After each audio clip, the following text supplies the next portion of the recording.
Ahora sí. Y entonces, resumiendo los contenidos y viendo los grandes grupos, ciertos axiomas de incidencia y orden, axiomas de congruencia, continuidad y paralelismo, aquí estábamos describiendo, desigualdad en el triángulo. Luego, poligonales y polígonos, introducción y cuadriláteros. La circunferencia, también tenemos todo un capítulo para la circunferencia, vamos a ver definiciones preliminares, relaciones de arco y cuerda, ángulo inscrito, arco capaz, polígonos inscritos en una circunferencia. Generalmente los polígonos que fueron estudiados en el capítulo anterior. Semejanza, también este es un capítulo más extenso. Recordemos que muchas de las propiedades, tanto en congruencia como semejanza de polígonos, ¿cierto? Sabemos que en la etapa escolar son estudiados, ¿cierto?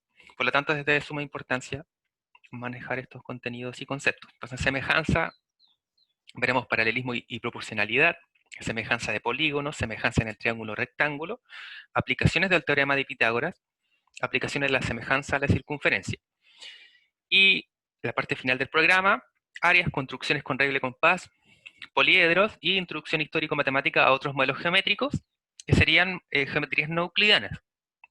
Ya como digamos su introducción a geometrías no euclidianas. Ahora, esta última parte, desde área en adelante, es sujeto a evaluación debido, ¿cierto?, al tiempo que transcurre, debido a las pausas activas que están planificadas dentro del año, a pesar de que quizás no se conocen mucho aún las fechas.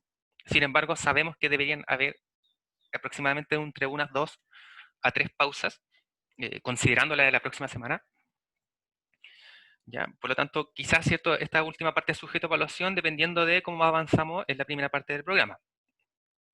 Ahora, construcción y regla compás también podemos dar ahí algún tipo de evaluación formativa o sumativa, o algún trabajo, etcétera.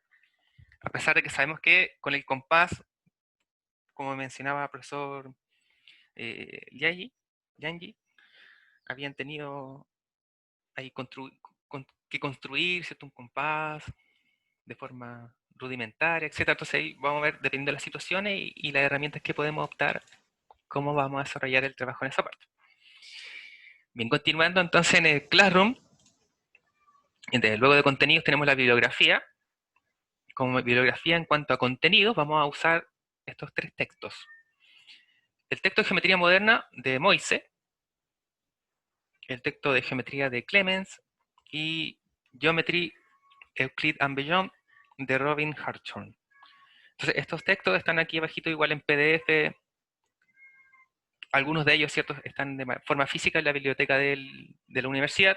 De todas maneras, hay uno que está en formato de YABU. Ya, entonces aquí se hace la recomendación de buscar un visor que soporte este tipo de formato, porque muchas veces algunos textos académicos son difíciles de encontrar en texto PDF o pierden demasiada calidad al momento de hacer esa transformación, ¿cierto? Como ustedes sabrán, los textos de PDF, cuando son escaneados, ¿cierto?, lo que toman en realidad son imágenes, y entonces supongamos un PDF que tiene 200 imágenes o 300 imágenes por cada una de las páginas, sabemos que va a pesar alrededor de 50 megas, por ejemplo, lo que lo hace lento, lo que no permite copiar texto, por ejemplo, ¿cierto? En cambio de YABU contiene o preserva la mayoría de las propiedades útiles que tienen los textos, ya por lo tanto es recomendable. En este caso es para el Hartron.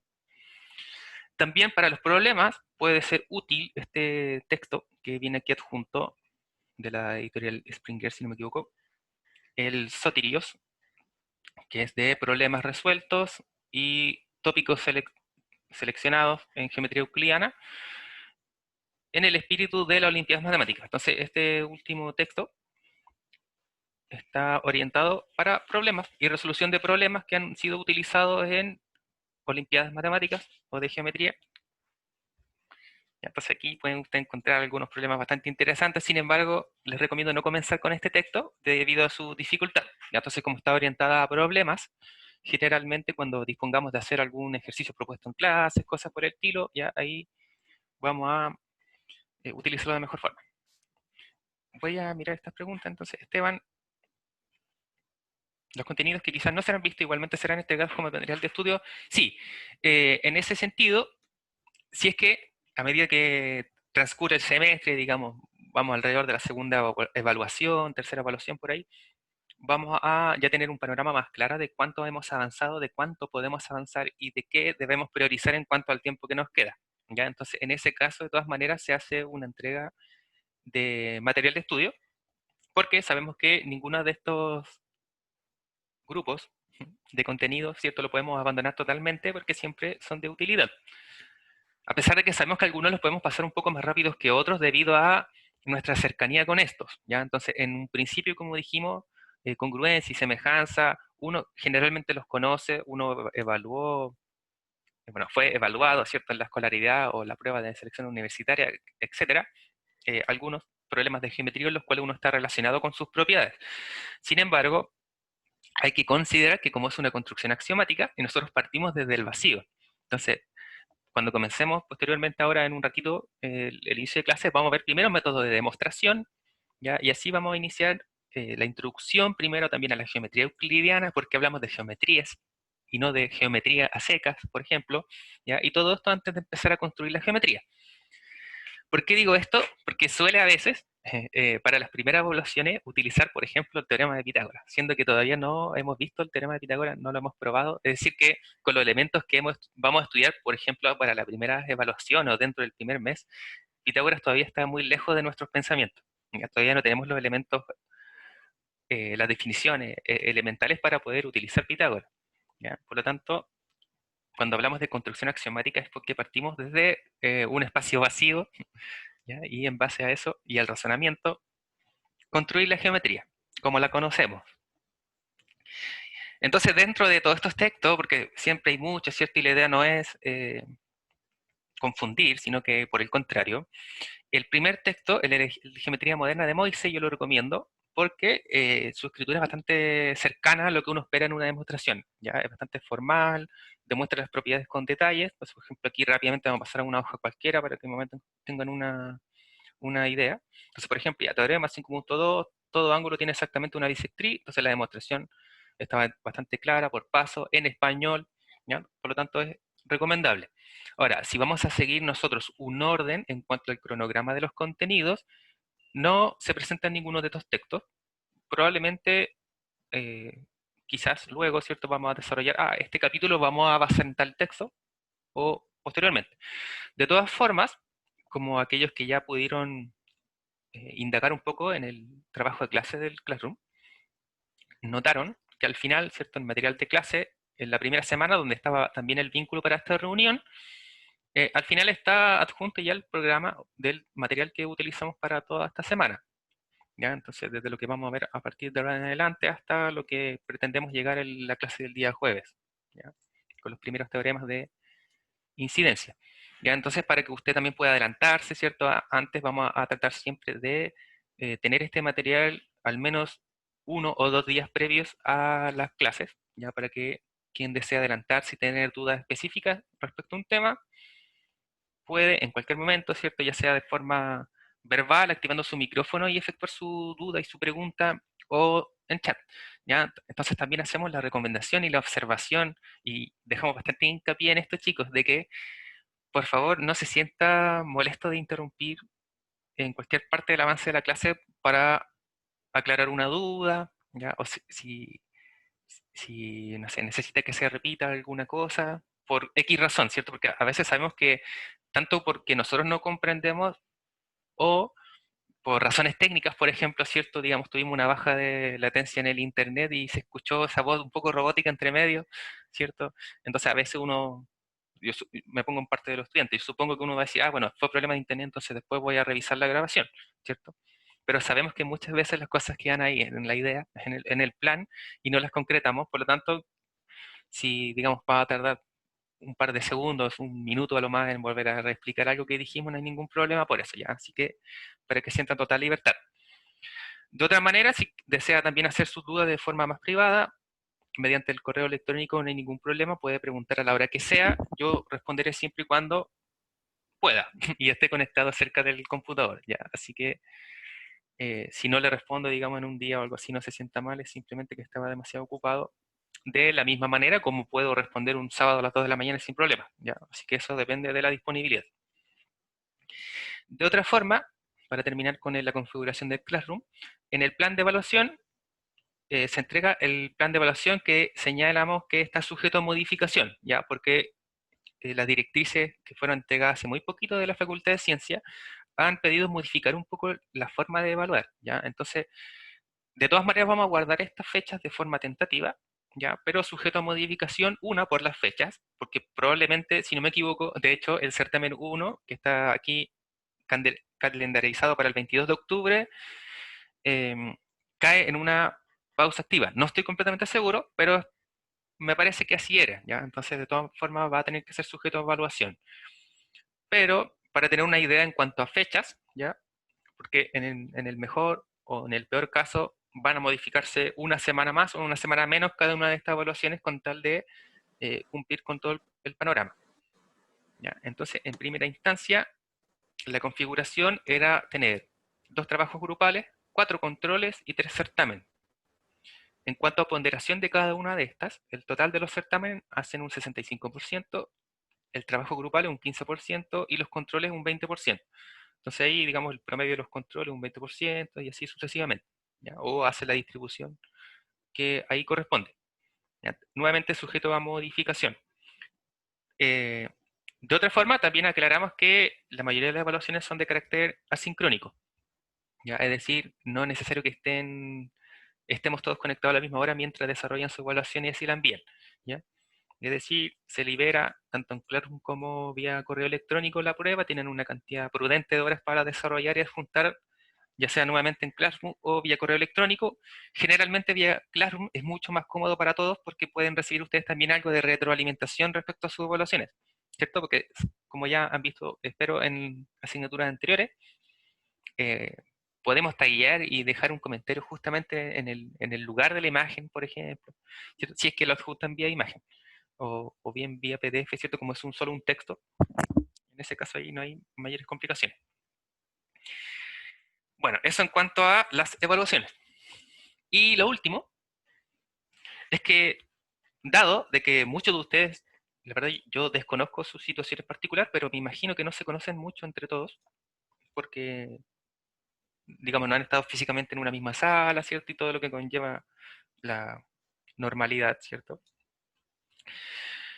Por lo que, como cada sala de Classroom cuenta con un enlace vía Meet, ¿cierto? Directo para poder abrir. En este caso, he dejado abierto la sala de Meet de Classroom, de geometría euclidiana, para que ustedes se puedan conectar libremente cuando estén estudiando, cuando tengan que desarrollar alguna tarea, si tienen, no sé, una duda, etcétera, que puedan compartir con alguno de sus compañeros de curso, de clase, ¿cierto? Un ejercicio que quieren trabajar, a pesar de que, o sea, hipotéticamente, supongo, yo estoy solito otra vez haciendo mi guía de ejercicio, me conecto y si no hay nadie, bueno, quedo ahí conectado en caso de que alguien se me motive a trabajar, ciertas cosas por el estilo, ¿ya? Para, digamos, generar un espacio de discusión, de dudas, bueno, desde muchas cosas, tanto de como para conocerse, como dijimos ahí, de interactuar entre los compañeros que no han tenido la oportunidad.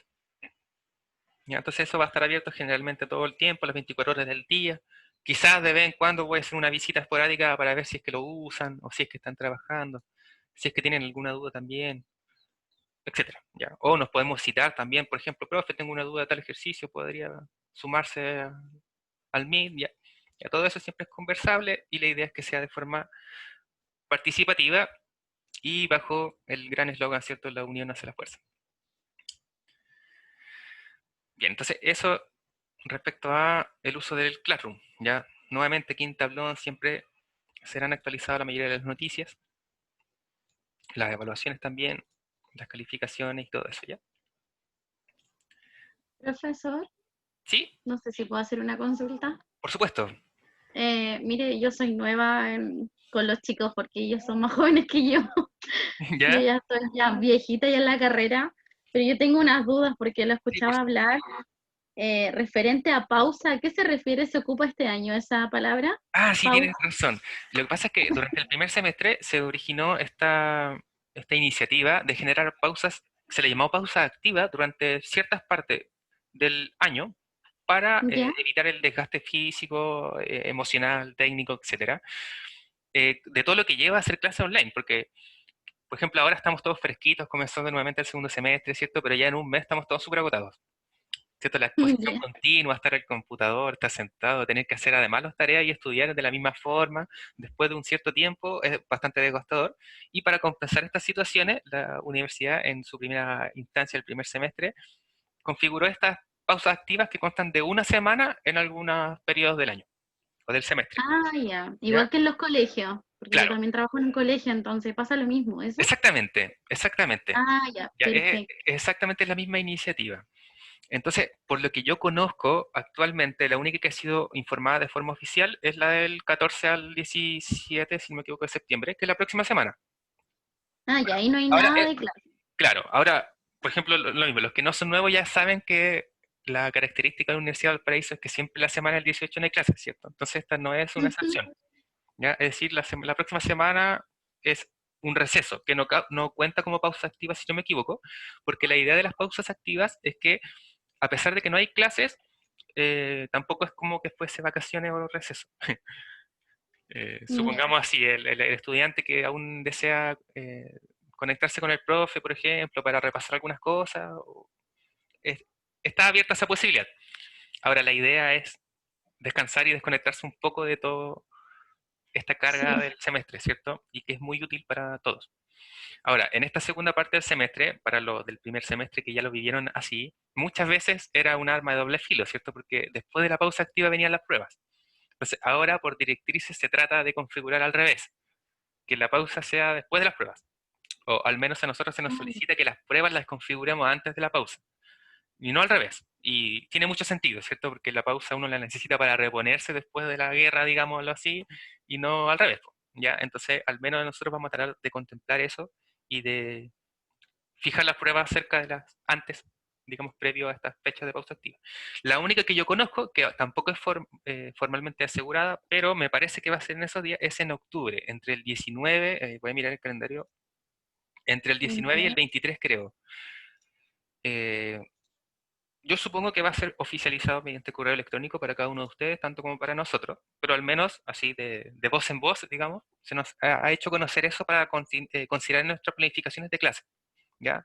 Por lo tanto, Ah, es ya. probable que ahí entre esa semana también sea de pausa activa, es decir, de no clase y de no evaluaciones. Eh, por eso Ya. justamente decía que en el plan de evaluación nuestro primer certamen estaba para un día de esa misma semana, por lo tanto esa va a tener que cambiarse, por ejemplo. ¿Ya?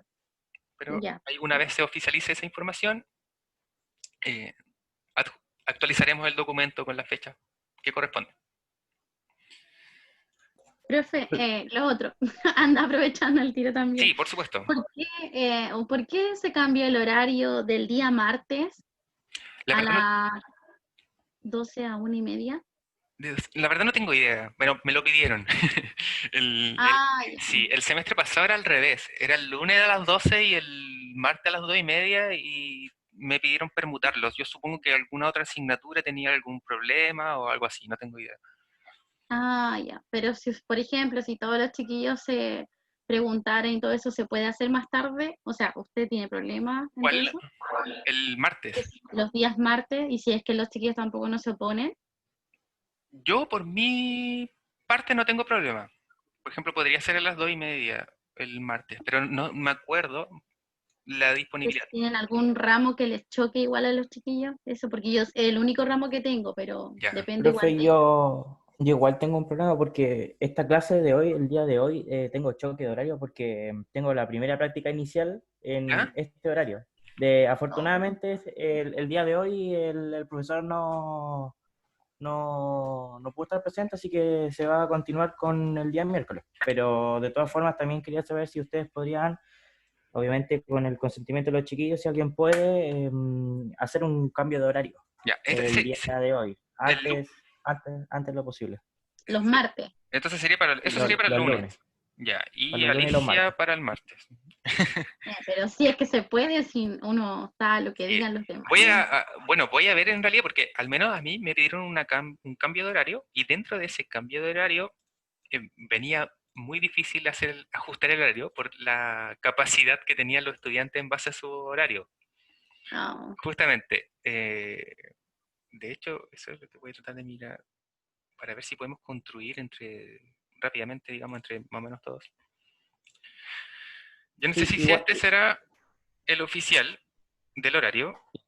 Igual los chicos, los que son los de primer año, si no me equivoco, pedagogía y licenciatura son todos en común, así que todos teóricamente deberían tener el mismo El horario horario de clase. oficial, claro, exactamente. Y entonces, por ejemplo, ahora estoy mostrando el horario. Nosotros tenemos, bueno, este era el anterior, ¿cierto? El lunes 12, martes acá, y que tuvo que ser modificado. Entonces quedó en estos espacios blancos. Ah, bueno, y justamente fue por eso. Quedó en los espacios blancos porque no había más posibilidad. Lunes puede ser solo después de las 6, a las cuales yo lamentablemente no puedo acceder. Y el martes eh, podría ser solo de 8:30 a 10, o también desde las 6. El martes, bueno, yo en mi caso creo que tampoco podría. A Tampoco ver. podría. Ujú. Pero igual en todo caso, si es que algún alumno, yo hablo de alumno porque yo trabajo con chiquillos igual, entre comillas soy la más vieja, eh, si es que algún alumno no podría, estas clases igual están grabadas, entonces uno puede revisarlas igual o no, Sí, sí, que no se pierda. respecto a eso no hay ningún problema. ¿Ya? La Ah, idea, y justamente lo que trataba ahora de recordar para que, bueno, lo de la iniciar, grabación que yo lo escuché. exactamente, que me recordasen que iniciara la grabación al comienzo de cada clase, justamente para no perder ningún minuto. ¿Ya?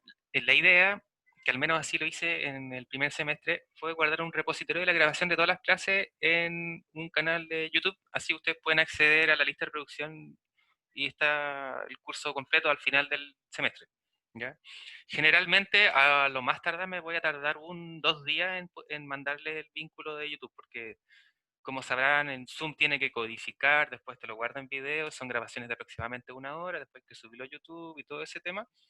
¿Ya? Entonces, eso es mucho más fácil, me parece, para todos, porque simplemente yo les mando el link del canal, ustedes dan seguir al canal o guardan por ahí marcadores del canal de YouTube y entonces automáticamente se van a actualizar clase a clase todos los videos. ¿Ya? Y de la misma manera, en el caso de que suceda algo, por ejemplo, pasan 2 días y yo me demoro, eh, no se sientan mal de molestarme y recordármelo, ¿ya? Yo apelo mucho a ese juicio de los estudiantes de recordarnos en nuestras labores actuales, ¿cierto? Porque recordemos que dadas las cargas académicas y todo ese tipo de situaciones, es muy fácil olvidarse un pequeño detalle como subir un video, que a veces de vez en cuando sucede, ¿ya? Pero la idea es que no nos pase, pero de todas formas, para evitar eso. Profe, ¿Sí? una consulta por el tema de los chiquillos, porque ellos están diciendo que les complica. Ujú, Muchos ramos necesitan cierta cantidad de asistencia.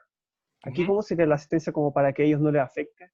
Mire, lo que yo tengo entendido es que desde el primer semestre al menos, a pesar de que se toma asistencia, se registra la asistencia y todo eso, la asistencia no puede influir en la evaluación final de calificación, ya, dada la situación actual de clases online. Eso es lo que yo tengo entendido. Y va a seguir así al menos en esta asignatura.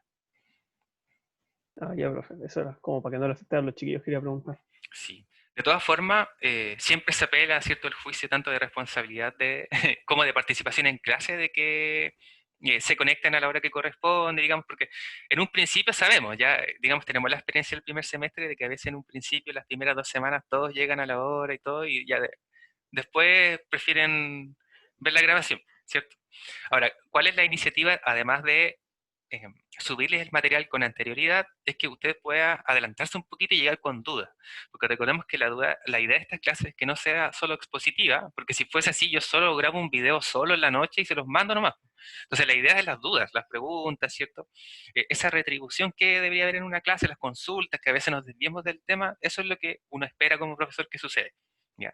Que lo estén hinchando a uno mucho, eso a uno le gusta, a pesar de que a veces la cara no dice lo mismo, ¿cierto? Ya, pero esa es nuestra idea. Por lo tanto, si se puede evitar de ausentarse en clases, perfecto. Además, supongo que con la experiencia del primer semestre ya algunos también lo vivieron, de haberse, supongamos, haberse perdido 2 clases online y después trataron de ponerse al día en esas 2 clases online y cuesta mucho. ¿Ya? Al menos de forma presencial, uno valora mucho las clases presenciales porque sabemos que resumir esa hora y media solito en el libro va a ser un día entero, por ejemplo, ¿cierto? De entender todo, etcétera. Ya, por lo tanto, ahí se recomienda generalmente la continuidad respecto a esto. Al menos en cuanto a material, videos y acceso a las clases, deberíamos tener tanto total la libertad como todo el material disponible para eso. Así que vamos a tratar siempre de que no les falte las grabaciones, ni los textos, ni cosas por el estilo. De igual forma, entonces, como le adjunté el PDF de lo que va a ser la exposición de esta semana, se va a hacer lo mismo tanto antes o posterior a las clases, ya en algunas situaciones, como guías de ejercicio, ¿cierto? Cosas por el estilo. Bien, entonces, ahora sí vemos lo que era de dispositivo. Yo espero o supongo que algunos ya lo vieron, leyeron.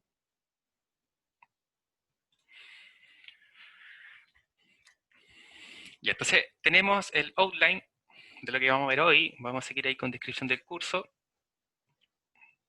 Entonces tenemos el horario que ahí ya hemos dicho. De todas formas, para ver si es que es posible sujeto a modificación, voy a esperar nuevamente mediante correo a aquellos dos chicos que me dijeron. De todas formas yo lo anoté, ya Alicia y Diego para el lunes y martes. Sin embargo, como ya les mostré ahí, está muy difícil hacer calzar en esos horarios porque podría finalmente solo ser el martes a las 8:30, 10. ¿Ya? Y no sé si para todos es conveniente ese horario. Igual voy a hablar con el otro profesor a ver si también está sujeto a un cambio de horario. Ya. También puede ser. Claro, porque a veces podemos jugar a eso también, a un cierto, como enroque cierto de horario. Al menos por el martes creo que yo no tengo problema. ¿Ya? Los chicos que parece que tienen más problema con el horario que está súper junto todo el lunes y martes. Bueno, entonces el contacto ya lo tienen, ¿cierto? Vía correo, generalmente va a ser nuestro principal medio de comunicación.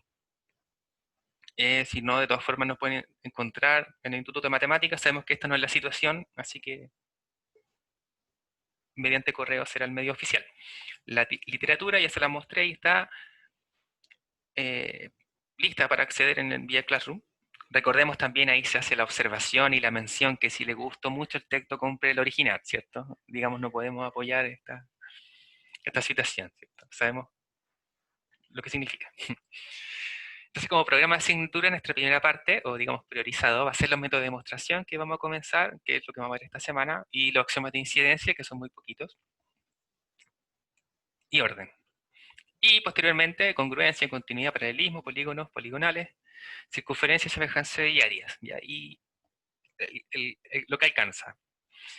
De la última parte, se señalaba que el final del programa era las nociones históricas matemáticas de las geometrías no euclidianas, o las geometrías, ¿ya? Entonces eso generalmente lo vamos a incluir en el capítulo de paralelismo, de los axiomas de paralelismo, ¿ya? Posteriormente ahí vamos a ver una instrucción en la cual vamos a relacionar más estos conceptos. Como observaciones, la modalidad online, las herramientas principales a utilizar, como ya se habrán dado cuenta, correo institucional, Zoom serán las clases sincrónicas, vía Classroom, todo el material disponible, y vía PDF sabemos que los archivos, las pruebas, los quizzes, guías de ejercicio, etc. Entonces, consejos para el estudio a distancia, a pesar de que ya vivieron, ¿cierto?, la mayoría de su primer semestre online, de todas maneras nunca está de más. Entonces vamos a comenzar con una frase de Teresa Amabile: ¿cómo matar la creatividad? Las personas, y por tanto ustedes, alumnos, serán más creativos cuando lo que les motiva es el interés, la satisfacción y el reto del trabajo en sí mismo, y no las presiones externas.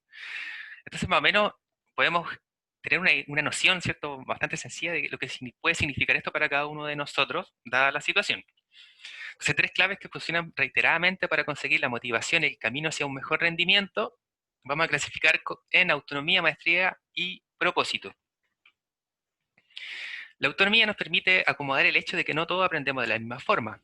De acuerdo con el principio de inteligencias múltiples, puede guiarte hacia una variedad de contenidos en diferentes formatos. Las posibilidades son infinitas y podrán encontrar el medio que más les entusiasma. La maestría hace referencia a nuestro deseo de mejorar nuestras habilidades, de progresar y ser cada vez más capaces. Si un alumno percibe que el objetivo es aprobar un examen o sacar una buena nota, este alumno se vuelve menos propenso a tomar riesgos, un prerequisito para la creatividad y el aprendizaje. Dar énfasis a la satisfacción personal de adquirir nuevas habilidades, tomando como fortaleza o punto de partida las fortalezas e intereses de uno mismo. Además, permite que un estudiante sea capaz de evaluar su progreso a lo largo del curso y esté motivado a mejorar sin presiones externas. Entonces, bueno, sabemos que es muy difícil alejarnos del pensamiento de que tenemos que aprobar la asignatura, ¿cierto? Sabemos que es el principal objetivo de matricularse en un ramo. Sin embargo, tenemos que tratar de hacer ese trabajo de que lo que nos prime sea lo que queremos obtener de esta asignatura, ¿ya? Y no solo aprobar la asignatura. Insisto que es un trabajo bastante difícil, ¿cierto? Pero, como nos señala ahí, eso nos vuelve menos propensos a tomar riesgos. Si queremos aprobar o tener buenas notas, no queremos arriesgarnos a equivocar, ¿cierto? Y lamentablemente eso nos corta la creatividad y el aprendizaje, ¿ya? Por lo tanto, ahí a considerar.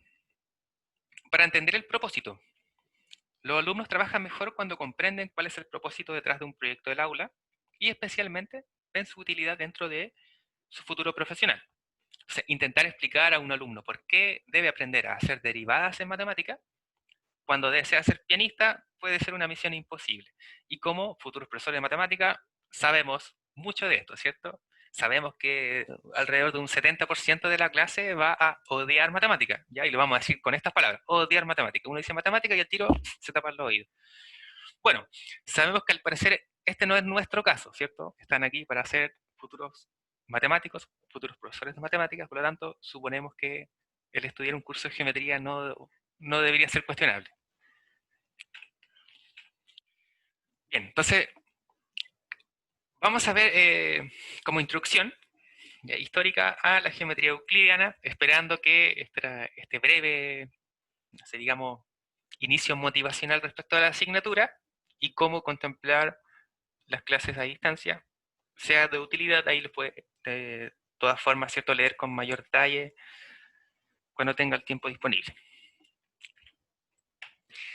Con respecto al origen de la geometría euclidiana, entonces, ya empieza lo que nos importa, ¿cierto?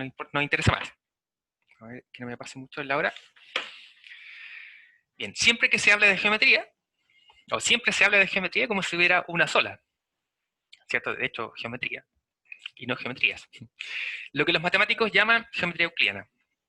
Durante el origen de las matemáticas, y desde la sedentarización de los seres humanos, la geometría está asociada al uso de terrenos para la agricultura, dividir un terreno, medir la superficie, etc. Durante muchos siglos, la geometría formalizada por los griegos, principalmente Euclides, va a servir y satisfacer las necesidades de la vida. Los elementos, título del libro de Euclides escrito hace más de 2000 años, es el primer libro de matemáticas escrito en el estilo moderno. Este libro está estructurado por definiciones, axiomas y proposiciones, o teoremas.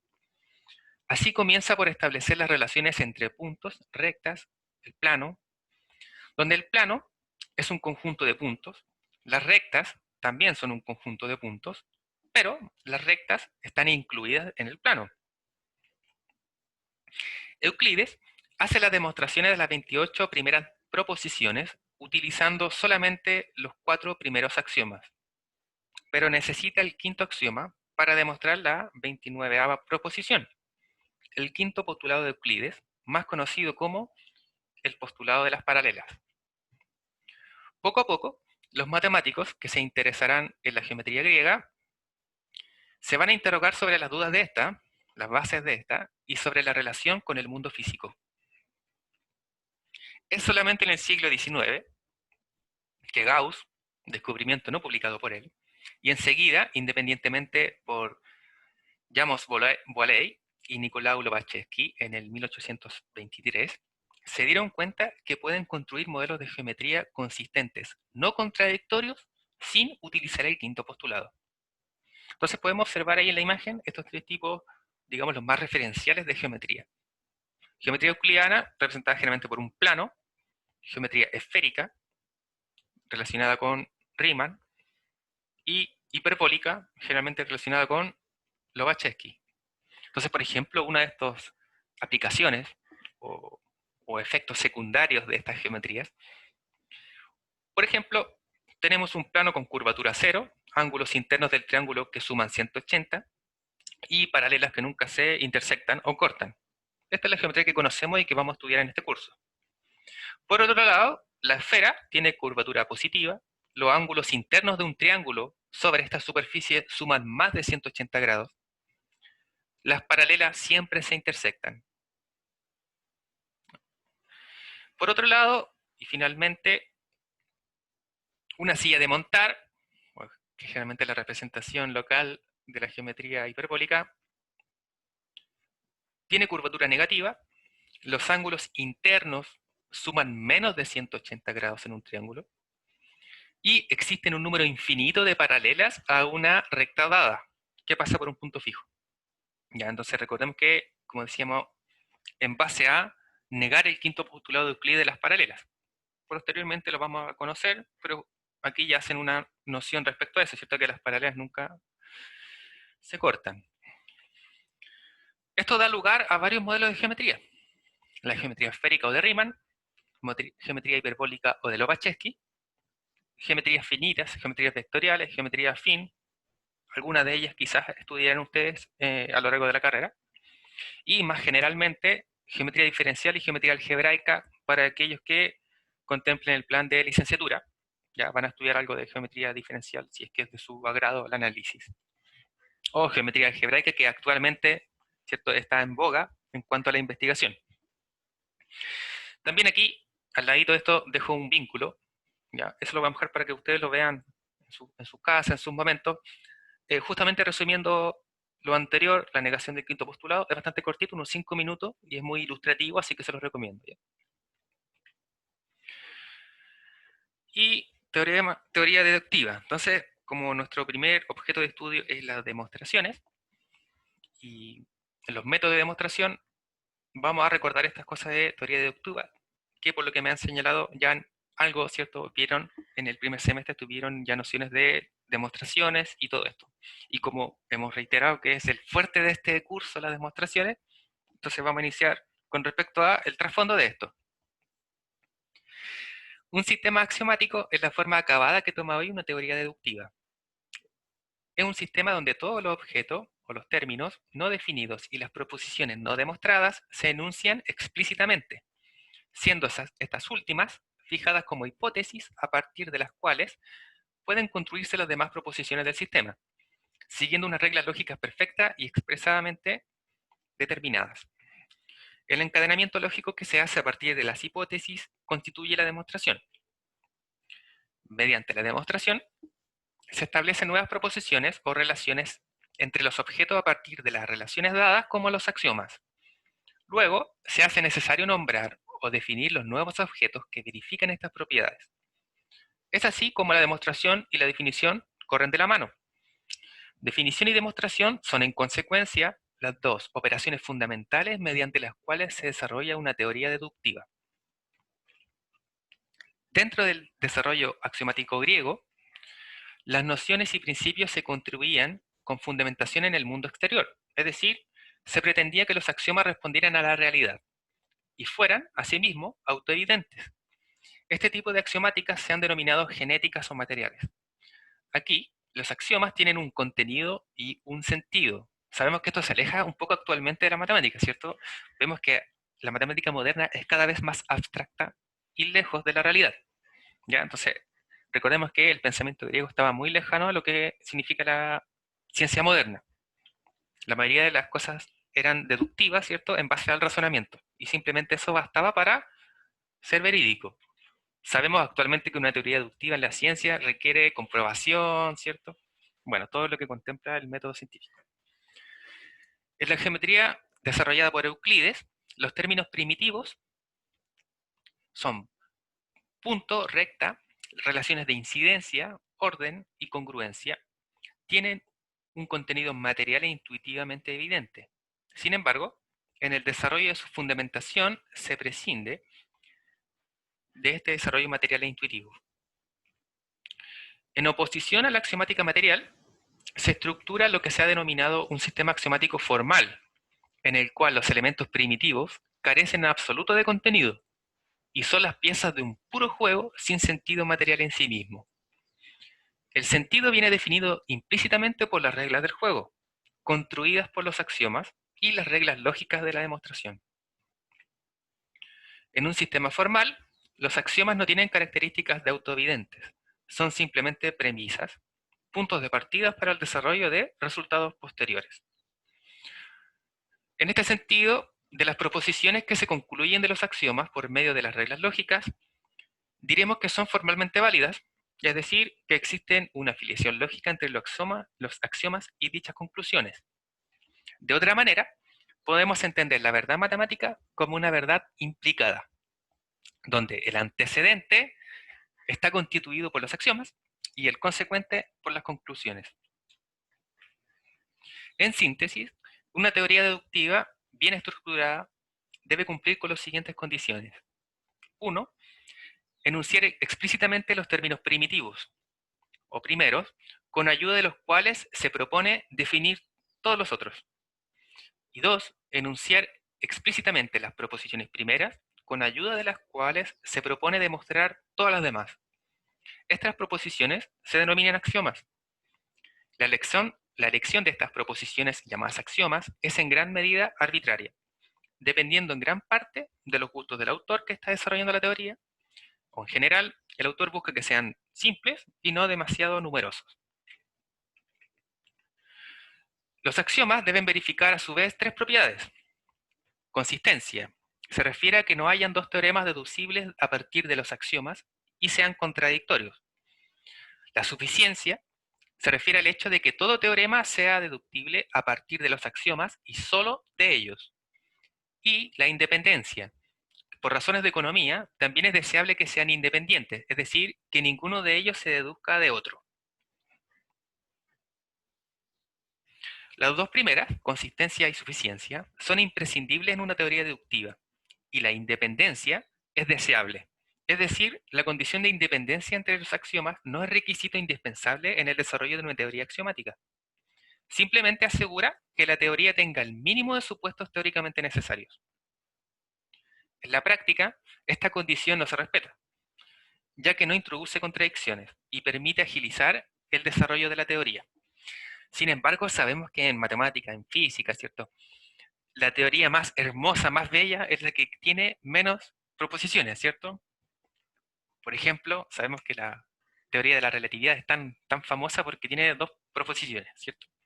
Y en base a dos proposiciones explica la naturaleza del universo.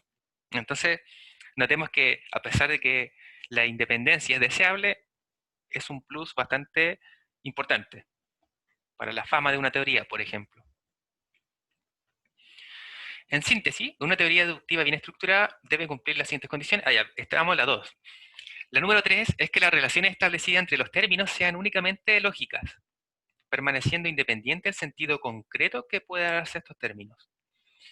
Y 4, que las demostraciones solo intervengan en estas relaciones, lo que prohíbe tomar prestado algo a la consideración de las figuras.